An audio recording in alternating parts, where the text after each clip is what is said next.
নরেন্দ্র ভাই মোদীকে তৃতীয়বার আবার বসানোর জন্য আজকে দলে দলে যোগদান করছে। আমি ওনাকেও পদ্মফুল চিহ্নে ভোট দিয়ে বিপুল ভোটে জয়যুক্ত করবেন এই আবেদন। উপস্থিত রয়েছেন অসীম ভট্টাচার্য, জেলা সভাপতি। উপস্থিত রয়েছে খুন হয়েছে প্রথমেই 1978 সনে শঙ্কর জয়ন্তকে খুন হতে হয়েছে। আমাদের এখানে এই রাজ্যের রামনগর বিধানসভা কেন্দ্রে দুটা আমরা ভোট দিতে হবে। আমাদের ভোট কটা হবে? হওয়ার কথা ছিল। সুনুদার অপ্রাণ মৃত্যুতে এখানে উপনির্বাচন হচ্ছে, সেই কারণে উনার আজকে প্রথমেই এই বিধানসভা কেন্দ্রে এবং সারা রাজ্যের নির্বাচন হবে। হাজার হাজার মানুষ আজকে উত্তর থেকে দক্ষিণ পর্যন্ত সেখানে যোগদান করছে। পরিমল সাহা এমএলএ, রয়েছে ভোলা সাহা, রয়েছে কমিউনিস্টের গৌতম সাহা। দেশের মানসিকতার উপর দাঁড়িয়ে সিপিএম এর যে অত্যাচার, সেই অত্যাচারের কথা মাথায় না রেখে যে জোট হয়েছে। রাজ্যের মাননীয় মন্ত্রী, সুবক্তা এবং যিনি যুবকদের যুব সামনে বিভিন্ন সংগঠনের নেতৃবর্গ, সহকর্মী ভাইয়েরা, মাইকের আওয়াজ যতটুকু তিনি সরাসরি হয়ে গেছে। এই যে জোট, এই জোট ত্রিপুরা রাজ্যের প্রাক্তন মুখ্যমন্ত্রী, বর্তমান সাংসদ শ্রী বিপ্লব কুমার দেব এবং রামনগর বিধানসভা উপনির্বাচনে ভারতীয় জনতা পার্টির প্রার্থী হিসেবে আমি দীপক মজুমদার আপনাদের কাছে হাজির হয়েছি। প্রথমে আমি ভারতীয় জনতা পার্টির কেন্দ্রীয় নেতৃত্ব এবং রাজ্য নেতৃত্বকে অনেক অনেক ধন্যবাদ, এবং যাতে আপনাদের হয়ে আমি কাজ করতে পারি আগামী দিনে। তো নির্বাচনকে সামনে রেখে প্রতিনিয়ত আমাদের দলের তরফ থেকে বিভিন্ন কর্মসূচি প্রতিদিন করা হচ্ছে। তারই অঙ্গ হিসাবে জনসভা। এখানে প্রারম্ভিক বক্তব্যে আমার মন্ডল সভাপতি এবং বিল্লাল মিয়া সাহেব উনি আলোচনা রেখে গেছেন, আমি সেই দিকটায় যাচ্ছি না। আমি শুধু বলবো, যেহেতু রামনগর উপনির্বাচনের ক্ষেত্রে আমি প্রার্থী, প্রথমেই এই নির্বাচন ক্ষেত্রে যারা সম্মানীয় ভোটাররা, গণদেবতারা আছেন, তাদের কাছে আমি ভোট ভিক্ষা চাইছি। আমাকে আশীর্বাদ করুন, সাহায্য করুন, আমি রামনগর হয়ে কাজ করব।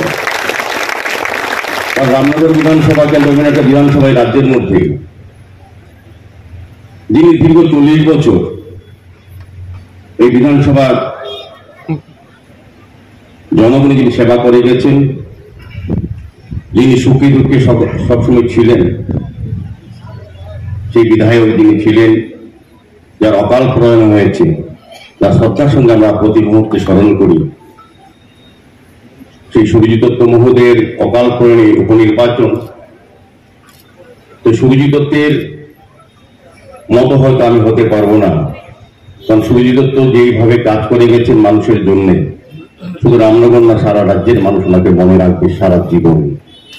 এই জননেতা, ওনার বিকল্প আমি হতে পারবো না, তবে আমি চেষ্টা করবো আপনাদের হয়ে 24 ঘন্টা আপনাদের পাশে থাকা।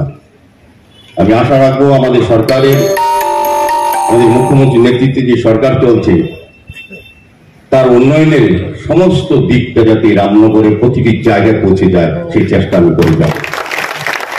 আমাদের যিনি প্রয়াত বিধায়ক ছিলেন সুরজিৎ বাবু, সুন্দর হিসেবে যাকে জানি, আমার সঙ্গে দীর্ঘদিনের সম্পর্ক, বড় রাজনৈতিক নয়, সামাজিক নয়, পারিবারিক সম্পর্ক ছিল।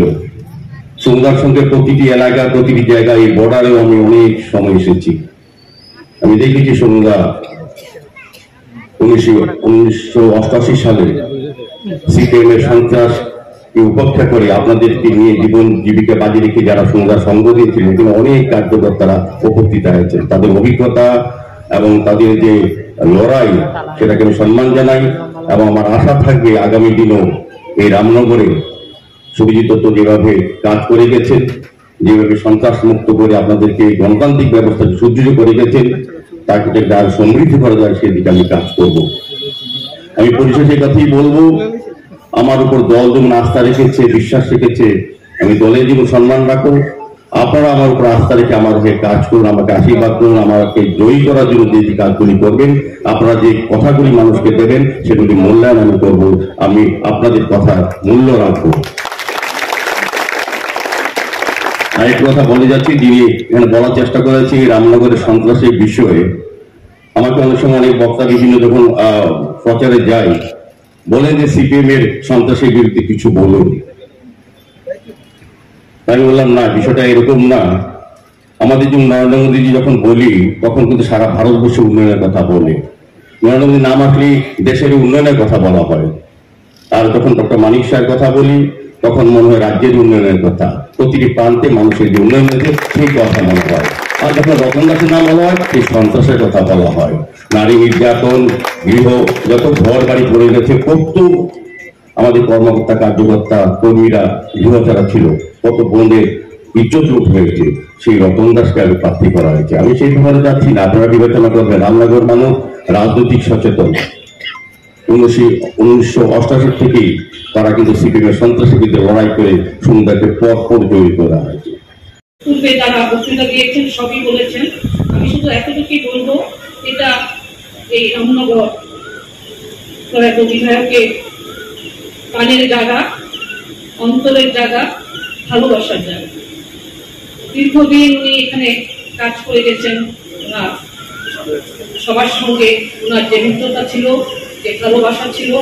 আমাদের যে এখন প্রার্থী হয়েছে দীপক মজুমদার, উনি আপনাদের সবাইকেই কথা দিয়েছেন ওনার যে কাজগুলি বাকি রয়েছে সেগুলি দেখবেন এবং আপনাদের সকলের সঙ্গে মেলামেশা করবেন, আপনাদের সকলের খোঁজ খবর নেবেন, সুন্দরভাবে উনি কাজ করবার চেষ্টা করবেন।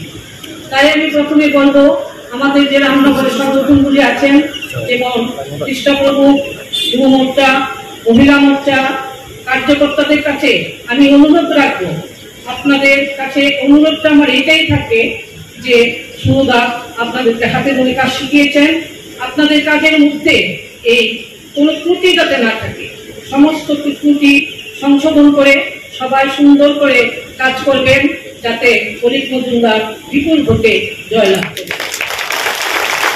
রামনগরবাসীর প্রতিও আমার এটাই থাকবে যে আপনারা বিপুল ভোটে অলিককে জয় করবেন। নমস্কার। আমরা ত্রিপুরা সরকার আমরাও ঠিক করেছিলাম 2022-এ 17 সেপ্টেম্বর ওনার জন্মদিনে আমরা প্রতি ঘরে সুশাসন, সেটাও আমরা শুরু করেছিলাম। এবার দ্বিতীয় পর্যায়ে বিকশিত ভারত সংকল্প যাত্রার সাথে একসাথে আমরা সেই কাজটা করছি এবং আমরা মোদিজি আমাদের যেভাবে আমাদের মার্গদর্শন করান যে আমাদের কাছে কোনো ধর্ম বলতে কিছু নেই, আমাদের সবকিছুর উঠতে উঠে উনি বারবার বলছেন যে আমরা মানুষের জন্য আমরা কাজ করব। উনি বারবার বলছেন আমাদের কাছে 4টে জাত, একটা হচ্ছে গরিব মানুষ, একটা হচ্ছে আমাদের যারা মহিলারা আছেন, একটা হচ্ছে আমাদের যারা যুবকরা আছেন।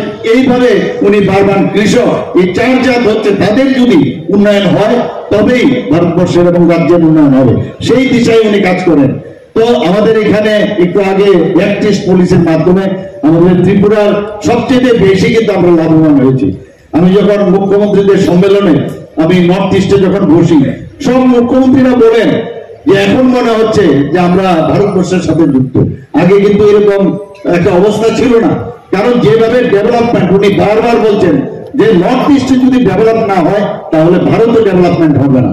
আর আমরা এখানে বলছি জাতি জনজাতি মিলে আমরা সমস্ত ধর্মের লোক, আমরা যারাই যে জাতেরই হোক, আমরা সবাই মিলে যদি একসাথে কাজ করি তবেই এক ত্রিপুরা শ্রেষ্ঠ ত্রিপুরা আমরা তৈরি করতে পারবো এবং সেই দিশায় আমরা কাজ করছি। এখানে বলা হয়েছে এখানে যেভাবে স্বাস্থ্য ব্যবস্থা আমরা মানে যেভাবে উন্নতির দিকে আমরা কাজ নিয়ে যাচ্ছি, একমাত্র সেটা সম্ভব হয়েছে মাননীয় প্রধানমন্ত্রীদের জন্য। আপনারা এখানে জানেন যে ডেন্টাল কলেজ আমাদের বহুদিনের একটা ড্রিম প্রজেক্ট ছিল, সেই ডেন্টাল কলেজ 50 আসনের, সেটাও এখানে মাননীয় প্রধানমন্ত্রী এসে নিজে এসে সেটাকে উদ্বোধন করে গেছেন।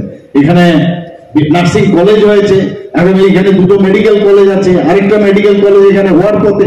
ওনাদেরকে বলেছি যদি আইন মেনে আপনারা করেন নিশ্চয়ই আমরা সেই আপনাদের আমরা মত দেব। তো সেই দিশায় আমরা কাজ করছে। এখানে শান্তি সম্প্রতি আছে বলে প্রচুর ইনভেস্টর বাইরের থেকে এখন আসতে চাইছে, এখানে ইনভেস্টও করছেন। ত্রিপুরাতে বাঁশ ভিত্তিক ইন্ডাস্ট্রি হচ্ছে, ত্রিপুরাতে রাবার ভিত্তিক ইন্ডাস্ট্রি হচ্ছে, ত্রিপুরাতে চা শিল্প এখানে খুব ভালো, তার যে ফিউচার খুবই ভালো হবে। এখানে অকশন সেন্টারও এখানে হয়ে গেছে। এখানে আমাদের এখানে আগরকে নিয়ে এখন বিদেশেও সে আগর যাচ্ছে বাইরে।